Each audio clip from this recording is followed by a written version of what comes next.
Today, I'm going to explain an American romance comedy film from 2004, titled 50 First Dates. Spoilers ahead. Watch out and take care. The movie opens as several women are telling friends and family about the amazing romance they just had in Hawaii. They are all very different, and all of them are talking about how they were swept off their feet by a charming local that they had a one-night stand with. But then the next day he couldn't see them anymore, and each one has a different reason why, like he was married, he was gay, etc. As last they all say that it was Henry. We meet Henry, who is explaining to yet another woman that he is really a secret agent, and has endangered his mission by revealing too much to her. He says he has to go, and jumps off the pier onto a moving jet ski, and says that he'll pay him to just keep going. Henry is really a veterinarian at a SeaWorld type park in Hawaii. He's stitching up the side of his native friend Ula, who was attacked by a shark. Ula is constantly followed by his numerous children, who are videotaping him. Ula plies Henry for details, saying that he lives vicariously through him. Henry explains in a roundabout way that he's commitment phobic, so one-night stands with tourist women are all he can handle. Suddenly Henry's assistant, Alexa, comes running in, shouting that there's a problem. The aquarium's walrus is sick.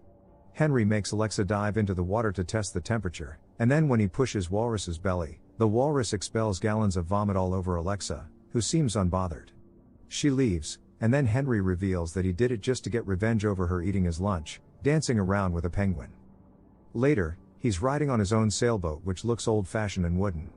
He's talking to himself about his plans to sail to Alaska to study the walruses, when the mast of the ship snaps in half and falls off. He takes a small motorboat back to land, where he winds up in a small cafe run by a large native woman Susie, and her brother Nick.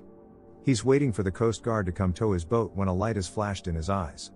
He looks over and sees that it's the sun reflected off a knife held by a beautiful girl sitting at another table, who's building a volcano out of her waffle. Henry then goes back to the aquarium, where he talks to Alexa about an old girlfriend in college who dumped him for her college advisor, which made him afraid of relationships. The next day, Henry goes to the cafe and there the beautiful girl is again, this time building a house out of her waffle, but she seems stumped by the door. Henry offers her a toothpick to use to make a door hinge. She offers him sit with her, and she notes that his hands smell like fish. He's embarrassed about it, but she says that she likes it because her father and brother are fishermen. She introduces herself as Lucy. Henry tells the truth about his job for once, and they flirt and get to know each other. As they're leaving, they make tentative plans to see each other again the next day, since that day she says is her father's birthday and they're going to pick a pineapple, a tradition that they have. Henry later goes for golfing with Ula and his kids, and Ula says that he got the phone number of a woman for Henry who's leaving the next day but wants to hook up with someone before that. Henry starts to say that he's not interested, and then hits his golf ball over a cliff. He climbs down and finds Lucy down on the beach, and she says that she came to see him and can't wait to see him next day. Henry starts to freak out, and it turns out that he was knocked unconscious by the golf ball and was just imagining it. He agrees to see the woman Ula was trying to get him together with. He goes out with the woman, a bubbly blonde who quickly downs a huge drink and who obviously wants to sleep with him, but he's still thinking about Lucy. He confesses that their drinks were non-alcoholic, and that he often seduces women just in town on vacation, and then makes excuses not to see them again. The woman asks if she can pretend he didn't just say that and sleep together anyway, but he declines and refers her to Alexa, who is sitting at the bar.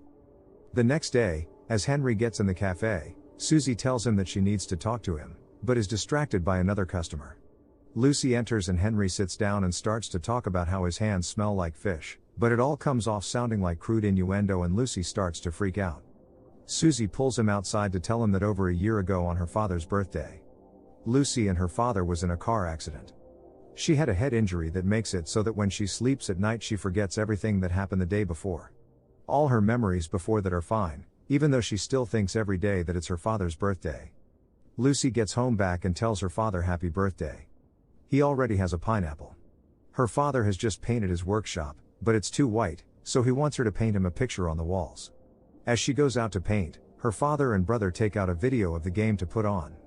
Lucy finishes the painting and they watch rugby video, then makes a pineapple cake for her father. She gives him a present, a video of The Sixth Sense. She asks them if they want to watch it and they agree. As she goes to her room, they go and toss out the extra cake, rewrap the video, and take a new pineapple out of the freezer, take a special newspaper made up from the day of her accident, and wash the clothes she wore that day. Then her father and brother take paint rollers and paint the wall white again. Henry then tells to Ula about Lucy as they work on a ship, and Ula says that it sounds like she's the perfect girl for him. They can have fun, and then the next day she won't remember anything, so he won't need to come up with weak excuses to not see her again. However, Henry can't get Lucy off his mind. Next morning, Henry goes to cafe and makes bet with Nick that he can get Lucy to talk to him again. He goes and makes Lucy a door for her Waffle House again, but this time she's irritated, asking if he comes from a planet where it's okay to touch other people's food. Next day, he tries sitting with her, but she brushes him off again, pretending she doesn't speak English. There's a whole montage of her dismissing him in various ways, until finally he pretends to cry while trying to read the menu. She asks him what's wrong and he sobs that he can't read. She tries to help him, and they start to leave together, but then he remembers his vision where she was getting clingy with him, and decides to leave. She asks him why he's suddenly not interested after pretending to not be able to read, and he realizes that she knew it was a put-on and tries to cover for himself, which makes her hurt and angry. She drives home and he follows her, guilty that he made her feel bad, but her father and brother come out to threaten him to stay away. They say if he goes back to cafe that they'll have Nick get him with the meat cleaver. Henry reluctantly agrees. Henry talks to Alexa about this at work. She advises Henry to follow the letter of what Lucy's father said, and don't see her at the cafe. Henry starts to stake out the road between the cafe and Lucy's house, coming up with all kinds of reasons to make her stop and talk to him, including getting a jump for his car, to stop a pretend robbery by Ula who Lucy attacks with a baseball bat. They flirt and talk and get to know each other better each time, until finally Lucy's father and brother finds him. They say that once he's done with his fake kidnapping to come to the house. He does, and he asks what brought about their change of heart. The father tells him to look into the workshop where Lucy is painting while singing. He tells Henry that he noticed that she only sings on days when she's seen him, to songs that her mother used to listen to with him. The next day, he goes to the cafe to meet her again since now her father hasn't forbidden it, but Lucy catches sight of a cop writing her a ticket for expired registration. Lucy says that her registration doesn't expire until next year, but the cop points out the real date. Lucy grabs a newspaper and confirms the correct date and is confused and devastated. She races home and Henry races after her. She runs outside and starts to sob and shout. They hand her a portfolio of pictures of her from the accident, a newspaper article on it. She says that she needs to talk to the doctor to confirm it. They go to the head trauma and memory clinic, where her doctor confirms that her condition hasn't improved and is most likely permanent. She has an operable scar tissue that is preventing her short-term memories from converting to long-term memories. They all go home and Lucy is starting to come to terms with her condition. She thanks Henry for being so kind to her and tells him the next day to talk to her about lilies. She's crazy about them. Henry then talks to her father about why they have to hide everything every day, and that there wouldn't be bad day if they were just upfront about her condition, but her father doesn't seem to think it's a good idea. The next day, Henry shows up with a bouquet of lilies for Lucy and a present from a secret admirer. The present turns out to be a videotape that sums up world events from the last year, and also her condition. She is torn up about it, but less so than the day before it seemed. Henry then takes her where her accident happened. They start to like each other. They start dating more formally, with her watching the tape every day and readjusting to the world. Later, they are walking on the beach, and she videotapes him and asks if he loves her. He waffles for a bit and then admits that he does, probably more than anyone has ever loved anyone else in the world. They kiss, and she sighs that first kisses are always the best. They date and kiss several more times, and each time she comments about how first kisses are the best. He starts to put more serious moves on her at the aquarium and she says that they just met, but he says that they've made out about 23 times now. They go out and see the walrus and Lucy asks the walrus if she should go to bed with Henry, and Henry gets the walrus to nod yes.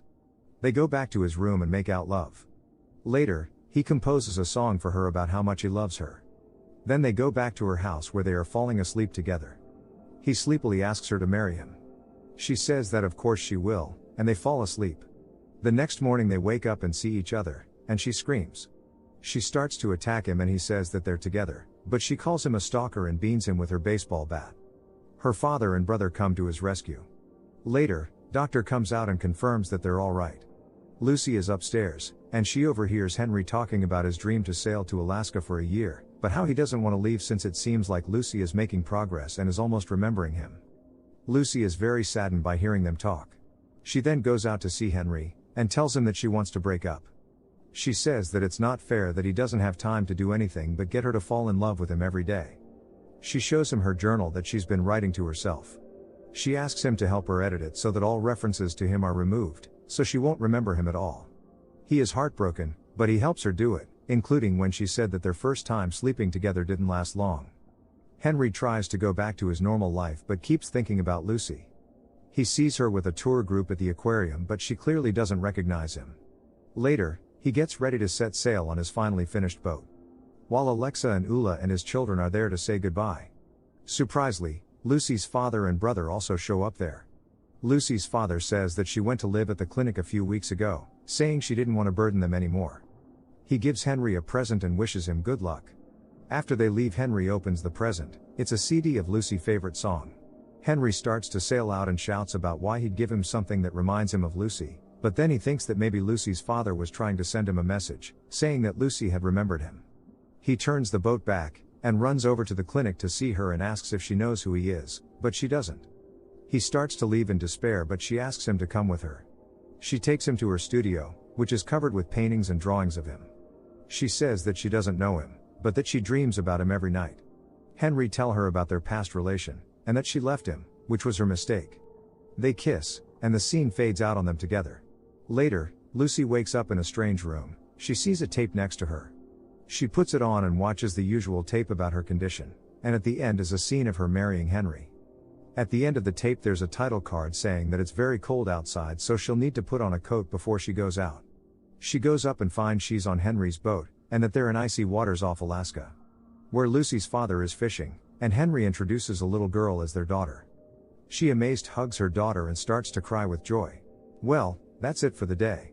Make sure to subscribe and turn on notifications, so you can watch more videos like this. Thanks for watching.